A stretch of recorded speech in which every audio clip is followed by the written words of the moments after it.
누군가의 인생에서 단 한 권의 책만 읽을 수 있는 상황이 주어졌습니다. 저에게 어떤 책을 추천할지 물어본다면 한치의 의심도 없이 이 책을 선택할 거예요. 결국 돈 버는 건 아이디어의 미세한 한 끗 차이에서 나오고 경쟁업체들을 다 때려 부술 수 있는 참신한 아이디어는 이 몰입을 통해서 무한대로 뽑아낼 수 있습니다. 몰입? 그냥 각 잡고 집중하면 해결되는 문제 아닌가? 전혀요. 저는 최근에 이 책에 나오는 몰입하는 방식을 토대로 손가락 하나 안 대고 월 1000만원 가까이 자동으로 나오는 수익을 뽑아내는 컨텐츠를 단 10일 만에 만들어냈습니다. 오늘 영상 끝까지 보시면 이제껏 내가 어떻게 일을 하고 있었던 거지? 라는 생각이 들 정도로 엄청난 충격에 빠지실 겁니다.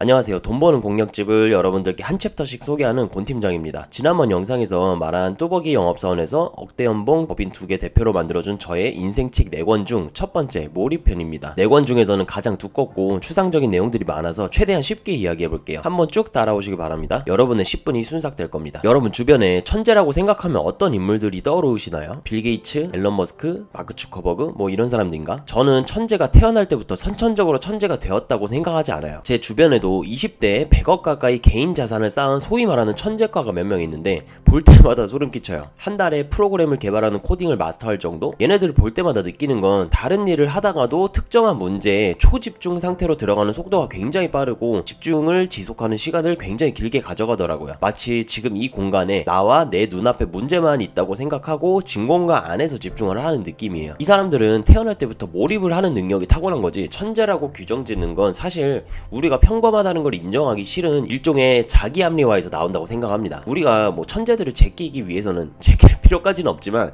그래도 비벼봐야죠. 반드시 이 몰입이라는 스킬을 인생의 무기로 장착해야 합니다. 몰입이란 우리 안에 잠재되어 있는 초인적인 힘을 최대치로 꺼내는 일이고 평범한 사람들도 후천적인 학습을 통해서 충분히 습득이 가능한 능력이에요. 저도 20살 초반에는 대학을 졸업하고 직장에 취직을 할 생각을 가졌던 평범한 사람에서 이 몰입이라는 능력을 통해서 남들이 10년 이상 걸리는 일을 단 몇 개월 만에 성취하는 과정을 계속해서 이뤄내고 있어요. 제가 작년 11월쯤이었나? 라이프 해킹 스쿨이라는 강의 플랫폼 업체에서 강사 제의 이메일이 왔었어요. 이때 당시가 사업 초창기라 메일을 열자마자 인생 풀렸다 하면서 이제 진짜 소리 질렀었는데 때마침 저에게는 되게 좋은 기회였어서 이메일을 열자마자 대표님께 바로 오케이 사인을 보냈고 계약을 체결했어요. 그 다음에 담당 매니저님이 준비 일정에 대해 말해주셨는데 300분이 넘는 강의 커리큘럼을 준비하는데 정확히 11일 2주도 안 되는 기한을 주셨습니다. 회사 단에서는 강의가 딜레이 될수록 수익이 나는 타이밍이 늦춰지는 거다 보니 이해는 가지만 진짜 말 그대로 살인적인 스케줄입니다. 보통 클래스 101을 비롯한 이러한 플랫폼에 입점되는 강의는 비슷한 스케줄인 걸로 알고 있어요. 지금은 바뀌었을 수도 있겠지만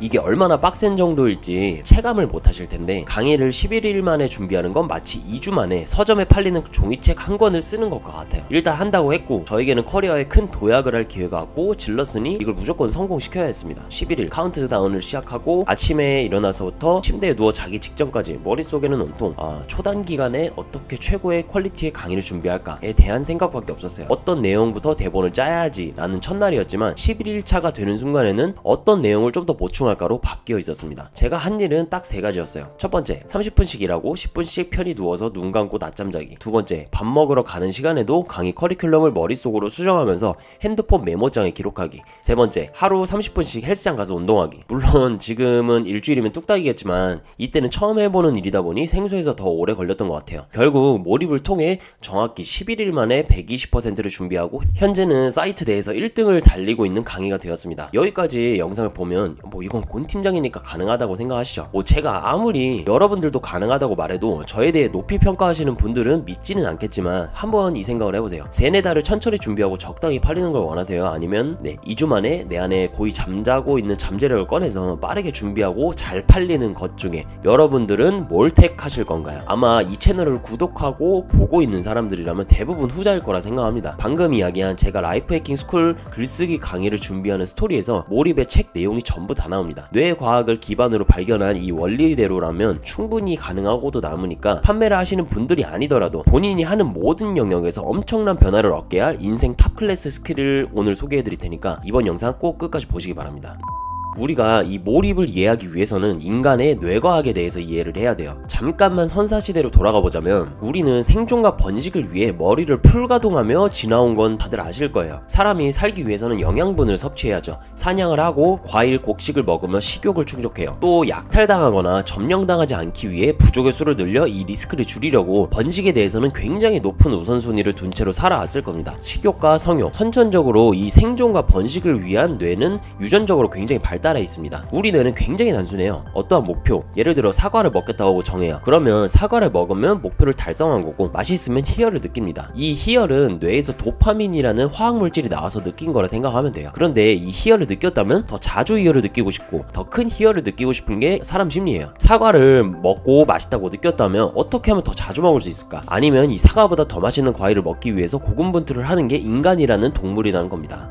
오늘 얘기 되게 진지충인데 이 원리에 대해서 한 번이라도 듣고 몰입을 실행하는 것과 아닌 건 천지 차이여서 한 가지만 더 이야기해 볼게요. 위에서 말한 것처럼 우리는 태어날 때부터 식욕과 성욕 이런 원초적인 쾌락회로는 이미 발달했어요. 도파민은 식욕과 성욕에서만 나오는 게 아니라 새로움을 추구하는 어떠한 것에서도 도파민의 분비가 나옵니다. 그런데 생존과 직결되지 않는 생산적인 쾌락회로는 도전을 통해 후천적으로 발달을 시켜야 한다는 거예요. 우리가 몰입의 능력치를 올리는 과정도 이와 굉장히 유사해요. 제가 이 책을 추천해서 여러분이 만약에 이 몰입이라는 책을 읽었을 때 각자의 인생이 변화할 수 있겠다는 생각을 합니다. 그럼 무조건 읽어야지 라고 예스24에서 당장 주문을 해서 첫 페이지를 펴니다. 600페이지에 가까운 두꺼운 책을 읽는 게 첫 번째 목표가 될 거예요. 책을 다 읽는 목표를 이루면 성공을 하는 거고 도중에 독서를 중단하면 실패하는 겁니다. 만약 여기서 성공을 하면 자극을 받는데 아까 사과 예시에서 말한 도파민이라는 게 분비됩니다. 그러면 우리는 이 자극에 취했기에 더 자주 성공에 대한 쾌락을 느끼고 싶고 더 강한 쾌락을 느끼고 싶기에 우리의 뇌는 초집중 모드로 변하고 우리 일상에서 다른 모든 걸 잊어버리고 자주 더 강한 두 가지를 생성시킬 수 있는 일들에 집중을 하게 됩니다. 그러면 왜 몰입이라는 걸 어떻게 후천적으로도 노력만 하면 가능한지에 대해 이야기해 드릴 건데 목표라는 걸 구체적으로 설정하면 우리 뇌 속에서 정보를 처리하는 시냅스라는 게 활성화가 돼요. 이 시냅스는 마치 컴퓨터와 같아요. 정보를 처리하는 컴퓨터가 우리 머릿속에 생성이 되는 거고 눈앞의 목표에 집중을 하다 보면 시냅스라는 게 많아져서 숙련도가 높아져 몰입을 더 잘할 수 있는 선순환이 그려지는 겁니다. 시냅스가 많아진다는 건 초고층 빌딩을 짓는데 일꾼 100명이서 하는 것과 일꾼 10,000명이서 짓는 거의 차이라고 보면 돼요. 당근 10,000명이 공사하는 게 빠르겠죠? 우리 뇌에서 정보를 처리할 수 있는 사무 직원이 많아진다는 거예요. 이쯤 되면 제가 어떻게 11일 만에 강의를 완벽하게 준비했는지 이해하시겠죠? 온전히 저의 모든 시간을 한 가지 문제를 해결하기 위해 생각을 했기에 저는 이 문제를 처리할 수 있는 시냅스들이 단기적으로 많아졌고 목표를 달성할 수 있었던 겁니다.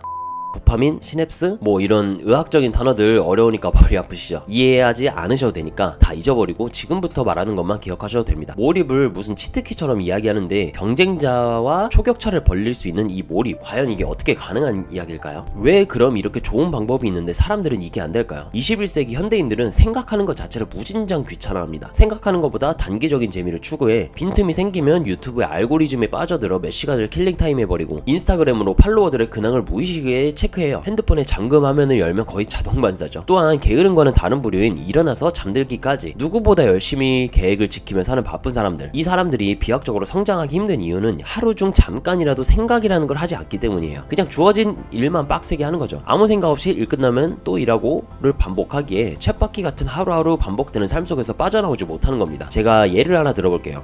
자꾸 하니까 예시충 같네. 뭐 아무튼 학창시절에 수학 문제를 잘 푸는 애들을 생각해보면 한 가지 공통점이 있죠. 그건 바로 답지를 안 보고 풀리지 않는 한 문제를 하루, 이틀, 일주일이건 풀려고 뒤지게 노력을 한다는 겁니다. 이건 진짜 우리 인생의 극히 미세한 영역인 학창시절 중에서도 수학이라는 영역에 해당되는 건데 우리는 돈을 벌려고 하는 평생에 풀리지 않는 숙제, 생존과 직결되는 문제를 풀 때는 정답이라는 게 없어요. 답지도 없어요. 그런데 생각을 안 한다는 건 해결할 의지가 없다는 거예요. 우리는 몰입해서 생각하기에 우선순위를 두지 않는다면 죽을 때까지 생각할 시간이 안 날 거예요. 명심하셔야 됩니다. 우리의 일상생활에서 다른 거 다 제껴두고 밥 먹는 것만큼 우선순위를 두고 생각하는 시간을 단 30분만이라도 남겨놔야 돼요. 자, 그러면 이제 몰입을 어떻게 하는지에 대해서 책에 나온 방법과 제가 응용해본 방법을 함께 소개해드릴 거예요. 지금부터는 진짜 중요한 저만의 꿀팁이 나옵니다. 마지막이니까 조금만 더 집중해주세요. 세 가지만 이야기하고 오늘 영상은 끝이 납니다. 첫 번째는 능동적 몰입입니다. 하지만 여러분들은 아마도 스스로 주체적으로 몰입할 수 없어요. 뭐 제가 여러분들을 무시하는 게 아니라 저를 포함한 평균적인 사람들이 다 이렇다는 말이에요. 이제껏 살아온 관성 때문에 우리는 나이 나이가 먹을수록 집중력이 약해지는 환경에 있습니다. 정보의 홍수 같은 틈만 나면 핸드폰으로 알람음이 진동하죠. 그래서 제가 이 관성을 깨부수고 초단기간에 몰입에 빠질 수 있는 도구를 하나 추천해 드릴게요. 바로 타이머라는 겁니다. 실제로 구글에서 사용한다는 이야기가 많아 구글 타이머라고도 불리고 포모도로 학습법이라는 걸 토대로도 유명해졌는데 다 필요 없고 그냥 타이머라고 검색하고 하나 구매하세요. 인터넷으로 한 2만원 정도 사는 것 같던데, 이거 아까워서 핸드폰 타이머 사용하실 생각이라면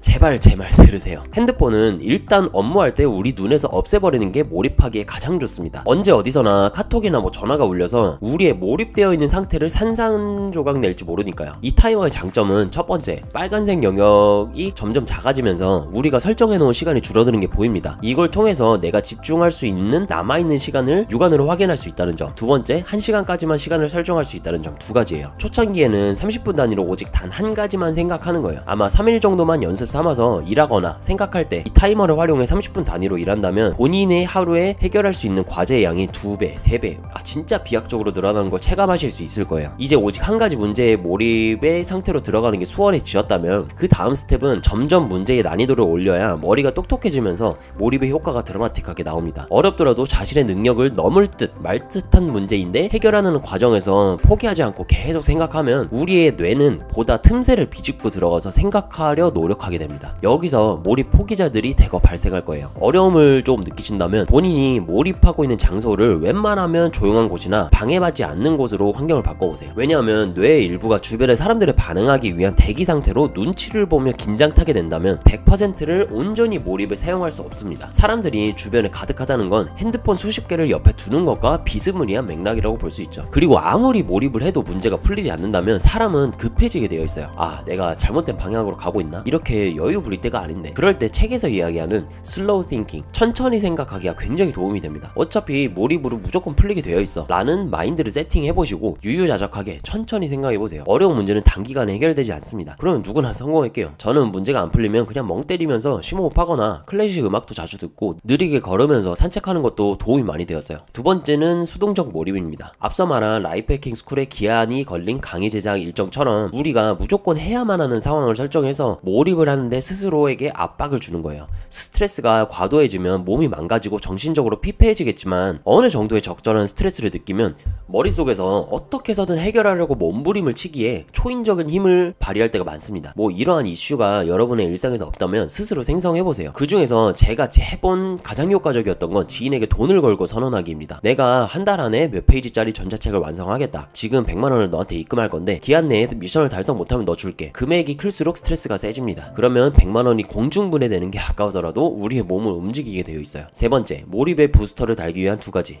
이제 진짜 마지막입니다. 위에서 말한 능동적 수동적 몰입에 부스터를 달기 위한 두 가지 방법이에요. 우리가 과몰입 상태로 들어가면 평소와는 다른 행동을 하다 보니 몸에 무리가 갈 수 있어요. 이 밸런스를 유지해 줄 수 있는 게 바로 운동, 선잠 두 가지예요. 먼저 쉬운 몰입 부스터인 운동부터 이야기해 볼게요. 일단 우리가 몰입을 계속해서 유지하기 위해서는 최상의 컨디션인 상태를 유지하는 게 필요해요. 어떤 날은 너무 피곤해서, 어떤 날은 몸살 기운이 있어서 이렇게 변동이 생겨버린다면 몰입 프로젝트를 완성시키는데 한계점이 오고 결국 포기로 이르는 지름길로 갑니다. 그렇게 규칙적으로 땀을 흘릴 수 있는 매일의 1시간의 운동이 중요하다고 이야기를 해요. 요가, 필라테스 이런 정적인 것보다는 웨이트나 테니스 같은 동적인 것으로, 저도 항상 운동을 해야겠다 하고 미뤄만 오며 살다가 운동의 목표를 몰입을 잘하기 위한 최상의 컨디션을 유지하기 위해서로 바꿨더니 진짜 신기하게도 하루에 1시간 헬스장에서 운동하는 게 되게 하고 싶어지고, 운동을 하니 더 집중력이 더 잘 되어서 계속 선순환이 되는 느낌이라 제 하루의 스케줄 중 탑3로 높은 우선순위로 두는 일정으로 가져가고 있습니다. 건강은 영순이라고도 볼 수 있죠. 두 번째는 선잠자기입니다. 선잠은